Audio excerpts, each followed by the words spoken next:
Well, wrapping up the state fair, now moving on into Husker Harvest Days. We're going to take a look at some of the livestock show results coming up here on NTV's Grow. Also, we get you ready for the world's largest working irrigated farm show, plus important information on new animal feeding rules. Get ready to grow.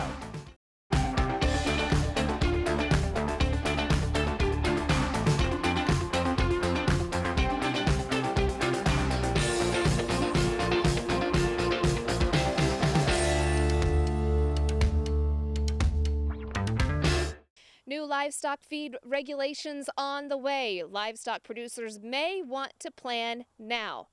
This is for veterinary feed directive regulations. The rules go into effect January 1st. Producers will be required to work directly with their veterinarian when they use feed-grade antibiotics with all food-producing livestock. The directive is a paper or electronic written order by a licensed veterinarian approving the use of a feed-grade antibiotic for the prevention, treatment, or control of a diagnosed disease. The regulations will apply only to antibiotics in livestock feed. You are encouraged now to start developing a valid veterinarian client-patient relationship, including an operations site visit and discussion about herd health. We'll look more about these regulations and what you need to do later on here in the show. Nebraska's livestock-friendly program seems to be making a difference. More than a decade after creation of the voluntary program, a new study finds counties designated have more cattle farms, lost fewer hog farms, and the study by economists at UNL say the designation was strongly correlated to livestock expansion. Livestock Friendly is a voluntary program where counties declare they are receptive to livestock development. Nebraska is the only state with the program. Presently, 37 of Nebraska's 93 counties achieved the designation, with several more under review. You may remember, of course, there's been recent rains out there, but drought always looming, and NTV's Carmen Montez tells you how you can plan ahead.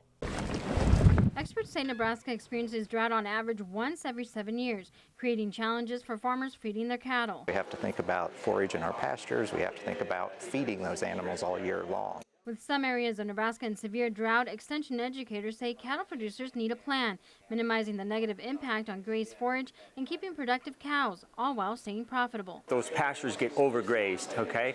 And so when you have that combination of the drought, which has a negative impact on those grasses, plus the excessive grazing, that can really affect what's going to happen next year and in future years. One suggestion, weaning calves early, saving producers 10 pounds of forage each day a calf is weaned and using it towards their base herds. That will really reduce the pressure on the pasture. So those weaned calves would be taken to a dry lot or maybe perhaps even sold early. Other options are using drought corn or buying supplemental feed to get them through the winter. We have to do some supplemental feeding, buy extra hay to be feeding those animals to get them through, or maybe if it's really dry, we just pull out of the pastures and go into a dry lot and feed those animals in a dry lot situation.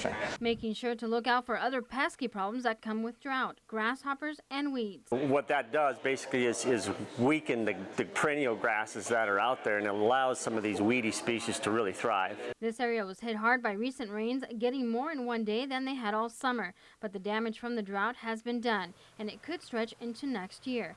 In Bladen, Carmen Montez, NTV News. Scouting fields from the air. NTV's Steve White has more about a class that's taking to the skies to look at agricultural fields. Whirring into the future. A drone flies over the football field, but the real test will come over a cornfield. It can be really useful, like checking out your crops. Micah Dolnicek learned skills he can put to use on the family farm. Most of those kids here will go back to the farm, and if everyone gets a hold of one of these, I think that technology will benefit us. Sitting next to him is Holly Nolan, who doesn't have a farm background but is considering it, in part thanks to classes like this. I want to be able to go to college and just be able to start my own farm and be able to do my own stuff and everything, become something that my parents normally wouldn't expect. And that's what teacher Amy Tomlinson wants to hear. All right, any questions? As the South Central School District embraces the career pathways concept. And the whole point behind that is to give students career readiness, to be ready to go into a career when they come out. They have options for health careers, graphic arts, drafting, welding, manufacturing, and a popular one, agriculture, where they're using the drone to scout fields. The infrared technology we have can detect what nutrient the soil is deficient in. Students here at Sandy Creek initiated the idea of buying a drone, even did research starting last year at this time at Husker Harvest Days. From there, their teacher worked on the finances, including a grant to help them buy one.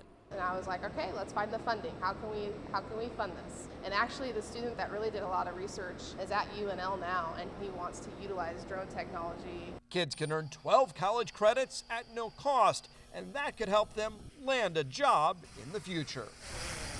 And the new Kearney High School now has ag courses. Students can learn about the business aspect of agriculture, plants, and even get involved in FFA. Schools may not have the same kind of support that we do here at Kearney High, but I'm glad that we have the same kind of, or this kind of support. There's a lot that we are able to do that a lot of schools aren't. And I think it's great that all the kids at Kearney High are getting an opportunity to understand the basics of agriculture. I think that's very important, especially being in the middle of Nebraska. And sticking with the FFA theme, why not, right? Let's check in with NTV's Steve White as he was able to catch up with some state FFA officers at the state fair. State fair, obviously that's a major thing for FFA to get out there and reach people of Nebraska, right? Yes, it's a great opportunity to see members that we've already met earlier in the year and watch them put all their hard work in the show ring and show those animals and the vegetables and the other exhibits that they've prepared. So a lot of FFA kids out here this weekend, right? Yeah, it's been great to see FFA members from, like Caitlin said, all across the state and also from different backgrounds. You know, not all FFA members live on farms or anything, so a lot of times State Fair is a great opportunity for them to come out and see all the different aspects that agriculture has to offer. You know, and that's one of the things that certainly farmer and rancher, those are career options that FFA could lead you to, but natural resources and science and so many related fields that FFA is wrapped up in, right? Yeah, there's so many, and we're currently working to grow, so we'll be more in diversifying and including urban agriculture and the technologies that are evolving. We're trying to work those into our organization. Very cool, and you love FFA. I mean, explain why you like being involved. Well, actually, I have kind of a different story. I didn't grow up in an agricultural family. I grew up in town, and so I was able to join FFA, and that really sparked my passion for agriculture because I realized that in agriculture you can affect so many people. So if you want to make an impact, agriculture is a great way to impact a lot of people. It doesn't hurt that she's from Ord and has just a fantastic ag teacher there who just gets everybody in the school involved, really. Yes, he does a great job of incorporating everyone, and so taking that whole philosophy that Mr. Ferrant shares at Ord FFA to Nebraska FFA and making sure that everyone is able to incorporate their passions within Nebraska FFA. And really exciting times in Nebraska FFA because continue to add more chapters and more kids, and that's really awesome. And it's great because Nebraska is facing a shortage in ag education teachers, and so with these chapters opening up and getting and hiring new ag instructors, it's hard to fill that need, and so FFA gives the opportunity for students to consider being an ag instructor, and that's a really cool thing. Alrighty, well thanks guys so much for being here at the fair with us. Thank you. Thank you. We also caught up with some 4-H members showing, of course, at the fair. This time we're going to feature a set of twins. Back here outside the cattle barn talking to Cody and Carson Miracle from Albion. Guys, tell me what you've been doing out here at the fair. Well, we're out here with our parents and friends doing 4-H showing. It's a lot of fun. Me and Carson both show calves. I brought a steer and he brought a steer. I just actually got done showing. I got 4th in my class. And how did you do out here? I did pretty good. I got 9th out of 17s, which very good. Pretty good. And so you each brought, did you bring any other animals out here or just some cattle? No, just steers. Awesome, and you brought? Just my steer. Cool. You know, for people at home who might be watching, explain to them how much work and effort goes into getting ready for something like the state fair. It's a lot of work. I mean, we wet down every single day and getting prepped for this. We start February, March, and then we end now-ish.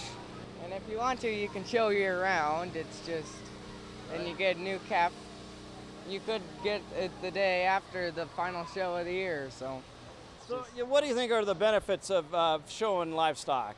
you get a lot more knowledge about the egg industry, and you can get more done in your life, I should say. But you'll have a better knowledge of what to do and knowing of a livestock. Tears of joy as the State Fair honors grand champions. Taylor Stroke of O'Neill burst into tears at the conclusion of the championship drive as the judge chose her steer as the best of the best. It's an overwhelming feeling. I mean, you never really know what it feels like until it happens to you, and it's the first time we've won the 4-H show here, and it just melts your heart, and you think about it all the time, and it's just great to be here. I didn't think I was gonna win. I was so happy when he slapped me. It was really awesome. And lots of hugs for Maddie Beatty of Sumner, whose steer received reserve champion. We'll have more on both of those young women here on a future episode of NTV's Grow, so be sure to check it out. From the State Fair, now we're turning around to face Husker Harvest Days. We have a little bit of a preview coming up. And next, though, we take a look at those new feed guidelines coming out soon. We're back in a moment.